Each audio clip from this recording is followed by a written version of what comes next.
vibrant, fearless, trendsetter. Those are a few words to describe the amazingly talented Kitty Keller of Kitty Keller Designs, our guest on the podcast today. Welcome back to another episode of the Creative Chronicles, the podcast where we chat with awesome creatives about their journeys. I'm your host, Courtney Joyner of Brushstrokes Pottery. And I am so excited to bring you this conversation with Kitty today. She is a fine artist who began her career over 38 years ago, starting with painted t-shirts.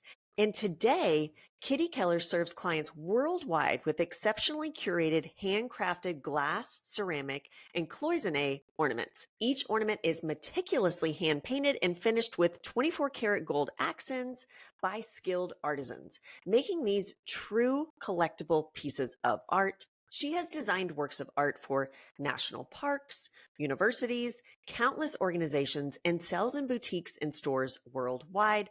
It was a true honor to chat with her. It was also a rare and beautiful blessing to find out that Kitty actually knew my mom. If you are new to my story, my mom passed away 3 years ago from dementia. And as I continue into my art journey, I long for that connection to her and that connection to know more about her art career when she was starting out. So when I found out that Kitty painted t-shirts around that same time, I quickly sent her some pictures once we were done with our conversation, to which she replied saying she had chills. She absolutely knew my mom. And I feel this was her way of connecting us from beyond. And I don't feel it was an accident that we had this conversation. It was a blessing and an honor to be able to connect with an artist that was also connected with my mom so many years ago. So with that said, let's get started. Kitty, hi. Hi, Courtney. Welcome to the show. I feel like I know you online, but now to be able to chat with you, I'm really excited. Same here. I'm thrilled. Well, for those that don't know you, on the off chance, why don't you tell a little bit about yourself and your business?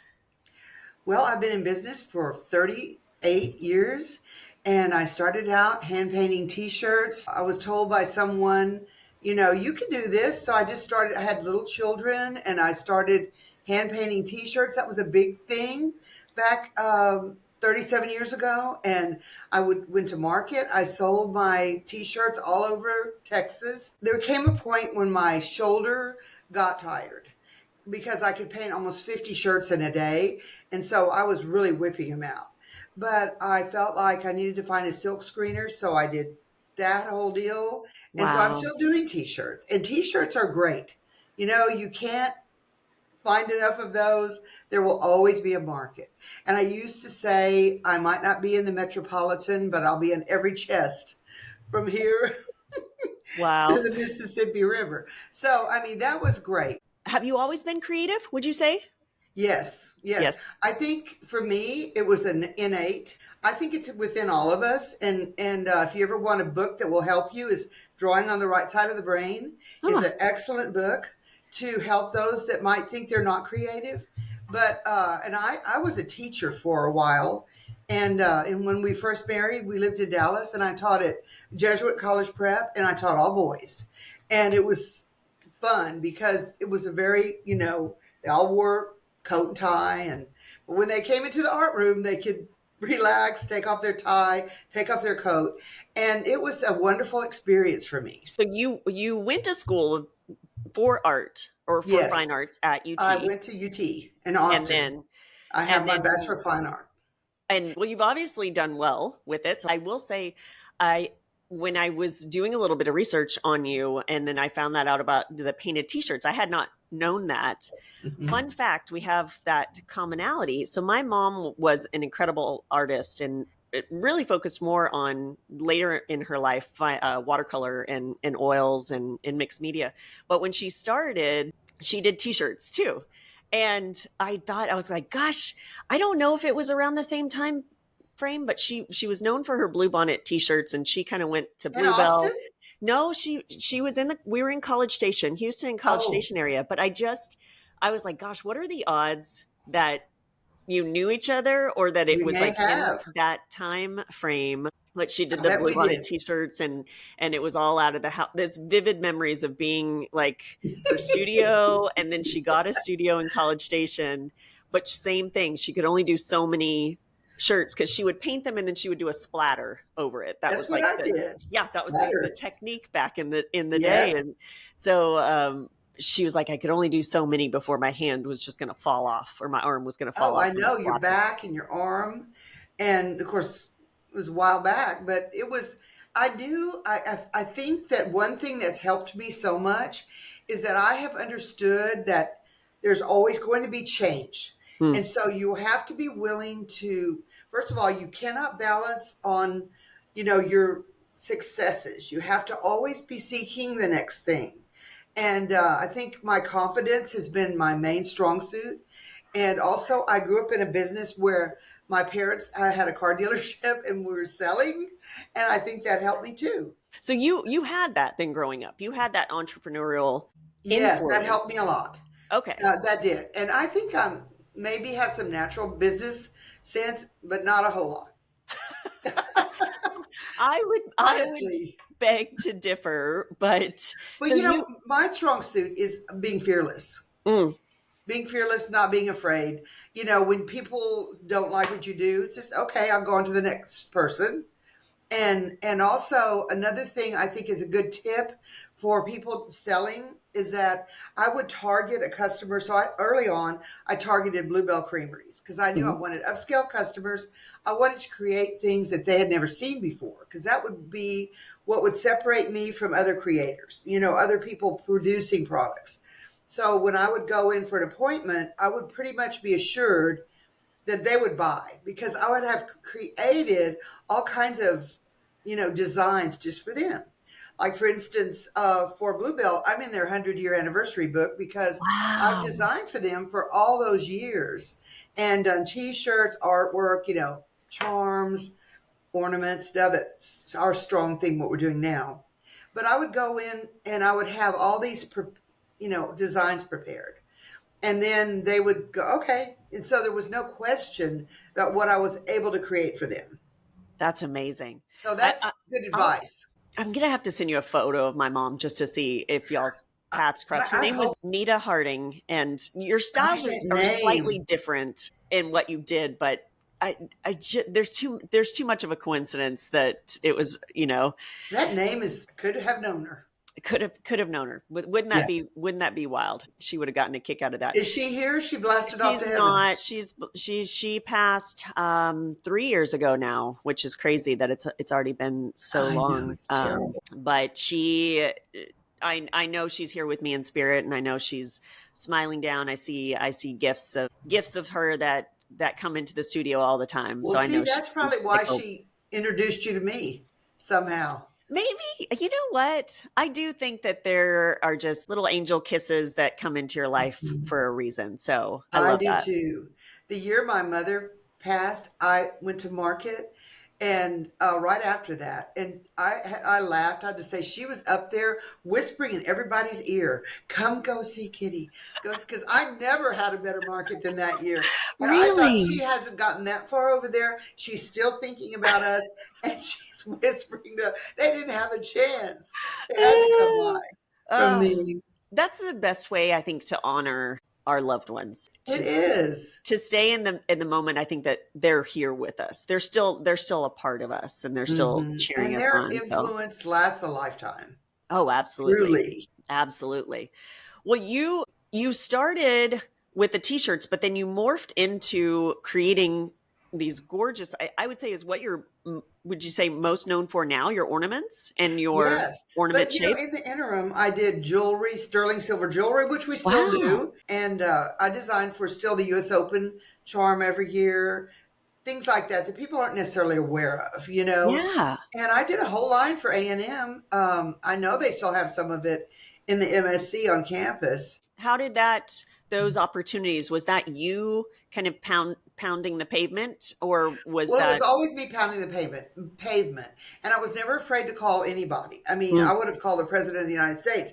I mean, all they could say was no. If you can possibly get through.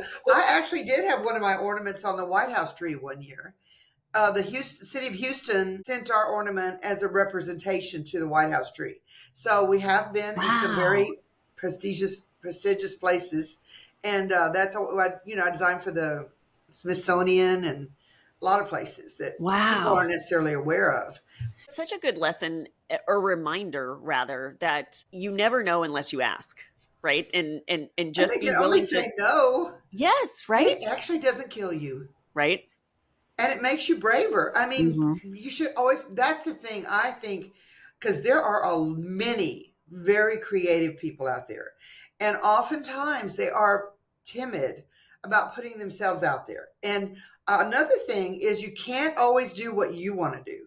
You have to do what your customer wants. And that's been always something I've understood.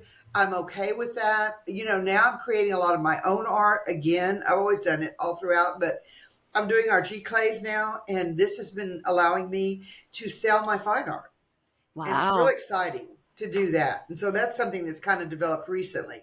But you Wow. asked me how I got into, cloisonné and the sterling silver. I had a friend who she went to China and she would go, and when she would go to Beijing, they had a layover. And so she had to kind of she really developed a business and brought stuff back. And she introduced me to the possibilities of what can be done over there. And sometimes people go, oh, China, they don't like it.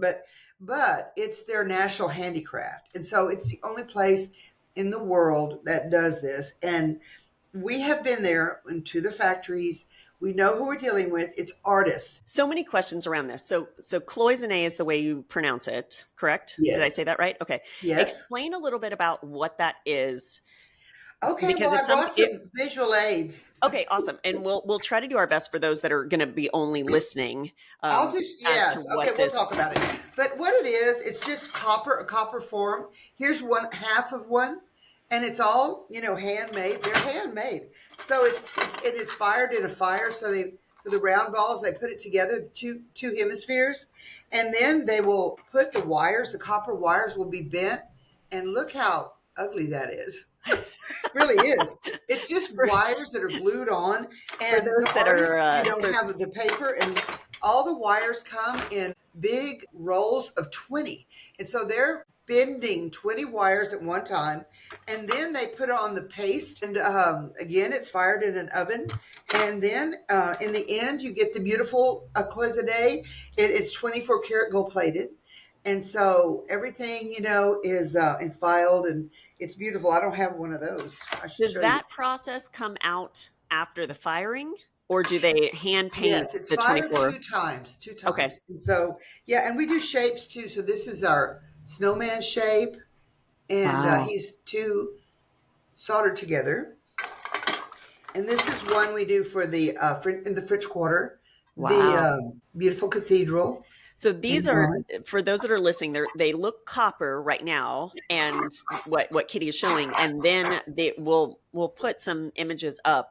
They hand paint They each paint, of the hand paint, little. and these are what the paints look like. And they're just Wow. bright colors. It's Bright kind of like colors. a cookie, Yeah. like you would see a cookie in the flat ones are. But this is what it looks like after they've bent the wires. So this is the Wow. Austin ornament. So each one of those wires is hand bent and Yes, then glued yes, on or soldered yes. on to the So it's a ornament. very, very labor It's a intensive process. very intricate And process. our workers are, like I said, all skilled artists, and they have been trained. And so that's a reason that we can't we can't push a button and do 100,000 of something. Mm. So we have somewhat of a limited production in the ornaments. It's quite a lot, but I mean, it's limited as to exactly, I mean, how many we can do, but it's constantly growing because we're growing the artist base. And so that's really exciting. And a lot of these people that do the art are out in the countryside when they don't have a lot of work. And so we're really providing work for these artists and people that are learning this craft. And they're proud of it because it is their national handicraft. Wow. It goes back 2,000 years or longer. Wow, that's so amazing. I That's so know. amazing. So you not only are doing the cloisonné, but then you also have glass and Yes, we ceramic do. And ornaments as glass, well. yeah, one thing we love about glass is that there isn't a limitation on the amount we can do.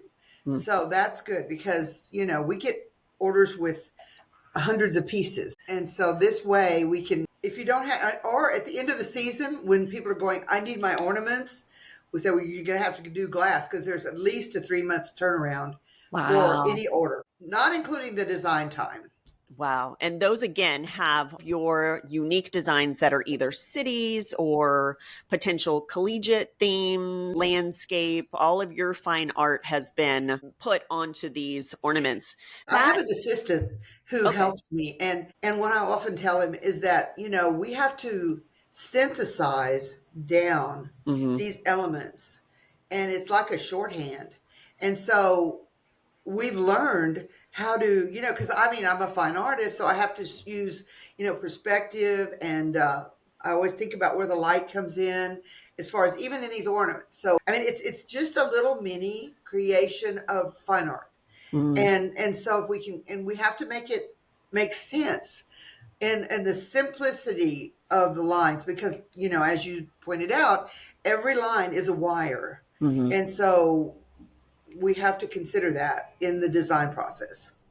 How is that designing for something that is, you plan it out, but then it's 3D, so it's wrapping around. How does that, what kind of process does that look like in your mind? They're flat, so there's, for the cloisonné, there's a flat, and there'll be 3 joined circles, and it'll be flat. So sometimes our customers have a hard time, imagining how it's going to look. We try to help them. Some are better than others, but also when we're designing, we have to remember that a line over here has to meet with this line. Uh-huh. So we Uh-huh. count the number of lines, like 5 lines. Okay, 5 lines. Wow. So it all has to work. So it's a kind of a science that we've learned. As we go, we get better at it, and so this has been fun. And I've done almost 18,000 unique designs. Wow. That means each one is within, at least 60 pieces, oftentimes in the hundreds of pieces. Wow. So this has been, a great journey for me. How do you stay inspired to come up with so many different designs? Well, that's a good question. And actually, I would have to say that's my second strong suit is ideas, Mm. because I've never been short on those. And knock on wood, or thank you, God, for the gift of ideas. And I think for me, the creativity runs deep, and I know I will never stop doing this. They'll have to haul me out feet first, and I'm okay with that. And in fact, I love what I do. I'm so grateful. I created this work. I didn't create it. God created it. He allowed me to do this work, but it's always been kind of on my terms. Mm. And that in that way I've been very, very blessed, because I was able to stay home with our children. They came home with their entourage. I would have an audience, and Yes. they would all be part of it, and they loved it. And I would always go to the school with our kids and paint T-shirts for everybody, and they loved that too. Gosh, this is you're speaking my life right now. You're speaking Oh, my I life bet, I bet. with my mom. So I love that. I love that that Did was a she do part of that your too for life. you? Did She she do did. She that? was always there. She painted the Uh-huh. t-shirts for drill team, she helped design all the things, and there was always a creative spirit in the house. And if it wasn't just mom's studio, she always allowed my sister and I to do whatever that would. We could set up the whole game room with a Lego set or something, and she was just like, go nuts. Like, she let our creativity run wild. And I think that that's, I find when I talk to people who have had success and are fearless in the art world, they've had that growing up, that influence Mhm. growing up, which is interesting to see how that plays out. Well, we have a lot in common. I have the 2 daughters too, and I Wow. encourage them. And one of our daughters, Katie, works with me, and then Maggie, who also did work for us, and now she has her own business. It's called Wow. Fabuplates. Looking for that perfect gift, that plant lover in your life? Introducing ceramic cactus trees from Brushstrokes Pottery. Handcrafted with care, these timeless pieces bring a touch of nature indoors. What sets them apart? You can change out the lights for every season, making it a year-round lighted keepsake. Add some greenery and warmth to any space with these unique creations in over 30 different colors and styles. Visit our website, brushstrokespottery.com, to find the perfect one for you. And be sure to use code PODCAST for 10% off your first order. Brushstrokes Pottery, handcrafted ceramics, bringing happiness home. That's an interesting segue, because I wanted to see your thoughts on just for artists who are wanting to expand and scale. And how do you even think about going to market? How do you know when the right time is to try that? Maybe you're making something in your hand making it. So if people are like, I just hand make all of my stuff, how can I go to market and go to boutiques to sell? What advice or recommendations do you have? First of all, you have to find out what people want. What designs are popular. Maybe I would have wanted to do something. I have a good example of that. There used to be a company called Texan House, and it was been a long time ago. It's gone now, but they did beautiful blue bonnets, Texas themed, and they were super, super successful. And then I noticed one time at market, I went into their booth, and all they had was they had a million different things. They had sailboats and, all this weird stuff. And what they had done by diversifying, they had almost made it impossible for them to stay in business because they couldn't keep up with all the designs. And they forgot who their customer base was. And so I think I have always realized my customer base and understood it. And first I started out, and you asked me that, where do you start out? I think if you do hand created products, you start out with stores and you target the stores and high end. So more like a boutique or a smaller boutiques. And then when you're ready to go to market, be able to, first of all, be able to price it wholesale and be able to create it. And so for me, when I realized I couldn't hand paint anymore, I didn't want to. I finally wanted to silk screens, but I went through 10 silk screeners until I found someone that could really do a great job, and that person's in Austin. AJL is a wonderful, I'm going to give them a plug. Write them down. They're a great silk screener. They're super good. Back to your process, because I'm fascinated by this. Do you hand paint on just watercolor paper, or do you do acrylics? How does your design process look like at the beginning before it ever gets translated onto an ornament? Now I used formerly would hand paint. I would have the paper and I would hand paint it on paper. Okay. And in the very beginning, I actually sent the paper over there. But to send the paper, a bunch of papers, it would be $100 minimum to send that. So it didn't make sense. So of course I started doing it virtually on the internet. And now I have the kind of computer, it's a touch computer. Okay. And it's like an art pad. It's big and it's just like an art pad. And so I do it all on that computer. That's awesome. I'm learning. It's not really my skill set, but of course this computer is, and I've learned how to do it. And that's been key to being able to create 17 or almost 18,000 designs, because we knock them out. I'm trying to think of, here, let me show you. So here's how we do it. This is a customer called Romance, Etc. And these are the designs we've done for them in the past. Gotcha. So you can see this one is glass, so it's got more detail. Because the glass ornaments, we do an ornament. It's in Long Beach, California. And this is another country club, a lot of colleges and universities. Wow. This one is a Marvin's Tavern in Washington. This is where all the presidents would have there's a Nixon table and a Kennedy table where he asked Jackie to marry him. Really? So we learn a lot about interesting places. These customers or these custom requests are coming in because you have built your name up, that they're finding you, but that had to start from somewhere. So was that from you reaching out to people all over the place? Going to markets. So we started going to markets all over the country, and we were in the collegiate market for many years. So market helped you be seen by more people, and then it's continued. Dallas. Dallas is a good market. Okay. We went to New York. We went to Atlanta. Dallas is one of the better markets, I think. Okay. And so for people in Texas, and and we call it TOLA, Texas, Oklahoma, Louisiana, and Arkansas. And that is a strong market for people to buy. Texas alone, just if you're going to do Texas merchandise, Yes. like with your cactus, and Desert Southwest is big. Well, I'm just in awe of everything that you have created. And we were touching on a little bit about just technology has changed so much since you started probably your business and It how you were has. able to reach people.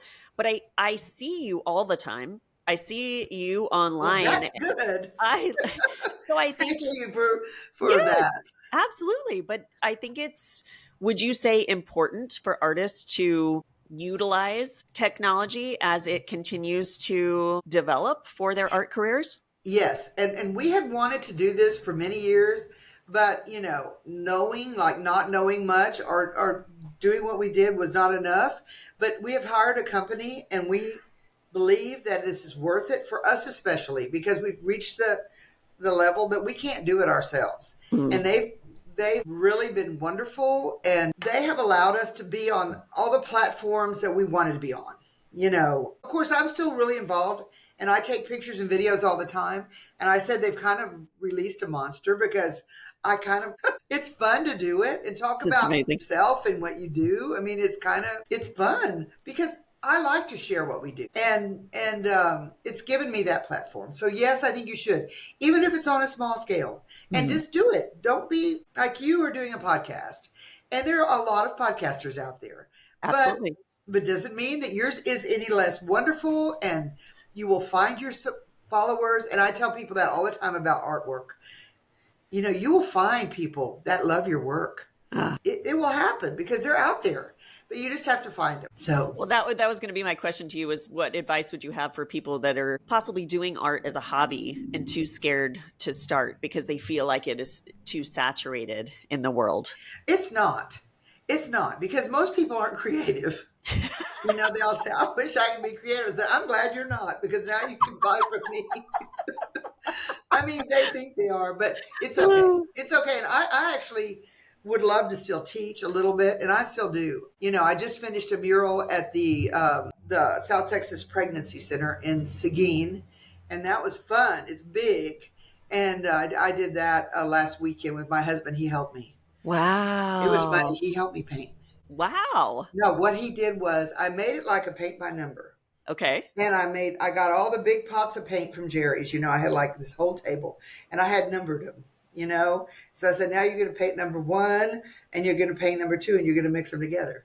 And he did it. I mean, he did some of the underneath part, Yeah. and it allowed me to finish it in a weekend. That's interesting. You have that teaching then to map it out so that you can get there. And I'll say that that's what's helped me be able to set a process and scale with the cactus is I had to Mhm. just think through step one, step two. And even if I could start to have people help me with just step one, and then I can Yes. come in and do step two, three, and four. Hmm. And then you build up, and then maybe they're doing step one and step two. But I think, we forget that if you simplify it, people can follow simple instructions and then And still create. And that's the only way to scale it, because you have to. If you don't want to be a mom and pop forever, you have to find a way, and that's absolutely true. And you are right on that. So maybe not as much anymore, but did you face then imposter syndrome? When I would go to market, and this is something I think all creators should remember, is that really there is always going to be competition. You can't let that competition be daunting to you, because if you do, it will stop you in your tracks. Mm-hmm. So you need to remember that there'll always be competition, and that's okay. And even to share with your competition, which I always have and will and continue to do, and help people that might be starting out or whatever. I will be always there, mentor, and just advisor, or just to share what I know. People have always done that with me. Another thing that I think is important to remember is that you will find there will always be detractors. Hmm. And I remember a time when I went in with my mother one time She used to travel with me to my appointments. It was really fun because we would get to then have a lovely lunch together, a ladies' lunch. And so we always loved that. So we were at Scribner's, and I think a lot of people will remember that wonderful store in San Antonio. And there was a lady, and she was the buyer. And she told me after I showed her all my hand painted things, she said, "Well, I wouldn't give you a nickel for that." Yeah. Wow. And my mother was so mad, but I couldn't be mad because, that's why they made chocolate and vanilla. And so I always felt, I always felt like, okay, I went on and sold to the next person. And, that was great because I learned a valuable lesson to be, not be daunted by the detractors. And there will always be those. And we still have those today. And not very many, but, obviously not everybody's going to like what you do. And that's okay. Was that a behavior that you've always had? Like, did you have that since you were little, like that, or that mindset that, Yes. And I was thinking about this. The one reason that I think I had a head start probably on a lot of people was I had such a great support system as a young person. And my parents, got me lessons and supplies and so if you have a child that's creative or, like your wife or husband, encourage them and get the supplies. Go to Jerry's Artorama if you want a thrill. I love that place. Oh my gosh, it's fabulous. Well, what has you excited in your business right now? What can you tell us any secrets? Today, I'm very excited to do this with you. Yay. I love it. And I have been enjoying, sharing my process just on our social media, the different platforms. I've really, really enjoyed that because I feel like I have a lot of experience that I can share with other creators, just people just dabbling at home, making a mess. I mean, that's what we always called it. Yeah. My family always said what I do was just making a mess. And I was allowed to make a mess, I tell you. Well, that mess has turned into a pretty good life for you. So it has. And, it allows me a lot of freedom within parameters, of discipline. I mean, I'd say I have discipline over here and over here I have like, I'm going to go somewhere. But yeah. So that's the thing about developing your own business is you have the kind of freedom that other people do not have. But you also have to be very disciplined and you have to work hard. And all that goes together. Well, I'm excited to hear how your trip to Alaska goes. That's super exciting. And yes, I'm excited to just keep watching and seeing what new ornaments. Is there a new ornament every year that releases lots. Specific or lots? Yeah. Oh, we're doing, in fact, I'm designing one today. I just showed you, but yes, dozens that are available for the general public, not just you have to order from those stores in like, Sitka and those different places. You'll be going next year, I hope. I hope so. Fingers crossed. But we do a lot of research. We have to learn about these places. Yeah, absolutely. Well, how can people find you? How can they shop you? All the things. Tell us website and social. KittyKeller.com. And within that platform, you'll be able to see our blogs and our newsletter and all that kind of good stuff we're doing. That's amazing. Yeah. Well, you're able to buy wholesale or retail or have custom designs. I mean, I just designed for a wedding in Ireland and, all kinds of things. Whatever you need an ornament for, it's a great fundraiser too. Wow. So, that's a good note. Well, we'll put all of your website information and everything in the show notes so that it's easy for people to find. And I thank you so much. Thank you. I have really enjoyed this. It's been delightful to know you better, and I bet your mother and I knew each other. I bet you did, and I just this isn't a picture. I want to see. I'll send you a picture. I don't think that this is just a coincidence that we found each other and connected like this. So this is never a coincidence. Just a special moment. So I'm glad that you are in my life now, and me too. Glad to call you lunch soon in Austin. Let's do that. Let's do that. We'll do that. Awesome. Well, have a wonderful rest of your day, and I will talk to you again soon. Okay. Thank you so much. This has been fun. Thank you so much for listening to the show this week. Please make sure to click the follow button on your podcast app so you never miss a new episode of the show. And remember, if you want to nominate a small business artist for an upcoming episode, send an email to the address listed in show notes and let me know all about them. Until next time, stay creative.